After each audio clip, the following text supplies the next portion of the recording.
Perhaps the most revolutionary development of recent years has been that of the computer, because for the first time, we've discovered a machine that can substitute, at least in part, for the human brain. Before that, it was just a matter of saving human muscles, of using machinery to spare what human muscles couldn't do very well. And computers come in all sizes because they've been getting smaller and smaller. We've got these tiny little microchips now. And as a result, every industry, the government itself, tax collecting agencies, airplanes, everything depends on computers. We have personal computers in the home, and they are constantly getting better, cheaper, more versatile, capable of doing more things, so that we can look into a future when, for the first time, humanity in general will be freed of all kinds of work that's really an insult to the complex human brain, that requires no great thought, no great creativity. Leave all that to the computer, and we can leave to ourselves those things that computers can't do, such things as imagination, creativity, fantasy, intuition, problem solving, where we don't have to have the exact conditions and know exactly what's happening. We have an intuitive feel for what the solution ought to be. No computer can do that. And we can save our own brains for that purpose.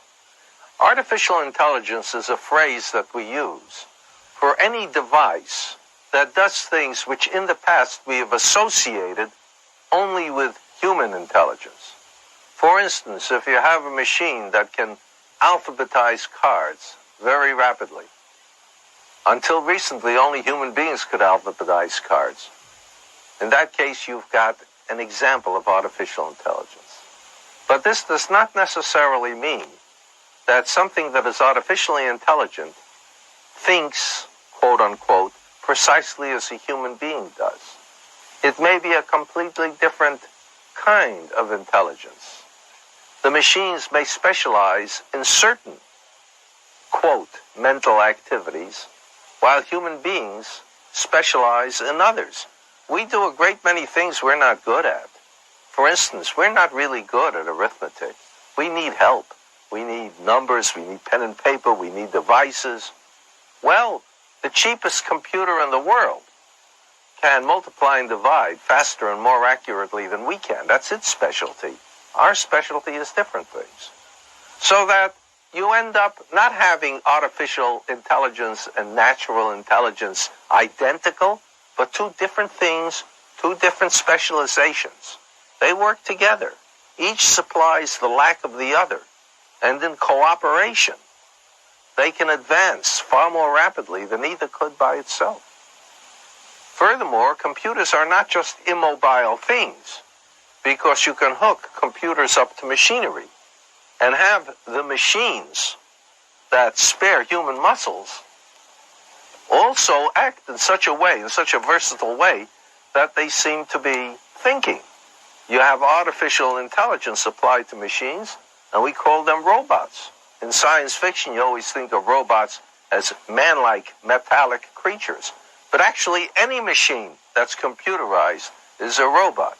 And we have industrial robots right now that don't look the least bit like human beings, and yet that do things that until just a couple of decades ago, only human beings could do. And we're going to live in a future, perhaps, in which we will have personal robots as well. Robots that do look like human beings and that replace, for the first time, what we used to call servants and free us all. For the first time, we're going to be free, really, truly free, humanity as a whole. Now again, what's life going to be like if we are completely computerized and completely robotized? What are the side effects? Will there be difficulties? Undoubtedly. Will there be things that we won't like? Undoubtedly. But we've got to think about it now, so as to be prepared for possible unpleasantness and try to guard against it before it's too late. We always have to do that. It's like in the old days when the automobile was invented. Would have been so much better if we had built our cities with the automobile in mind, instead of building cities for a pre-automobile age and finding we can hardly find any place to put the automobiles or to allow them to drive. This is the sort of thing that we must avoid in the future. It's impossible to predict what they will be. That's one of the great excitements of science, that always there is the unexpected.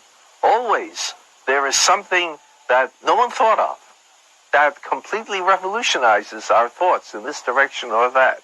It's a kind of excitement that keeps scientists going, I assure you. And if the population generally can be made to share in it, how much pleasure they will have. And again, we have no way of knowing how that will help us in our own technology. I mean, when we discovered the electron in 1895, it seemed to be just a scientific curiosity, a tiny little particle that was inside atoms that nobody cared except a few scientists. Except that out of it grew the great electronics industry. Without the electron, we wouldn't have radio, we wouldn't have television, we wouldn't have recording devices, we wouldn't have almost anything we now have and take for granted. And we don't know what further discoveries may tell us not only about the universe, but about our own technology.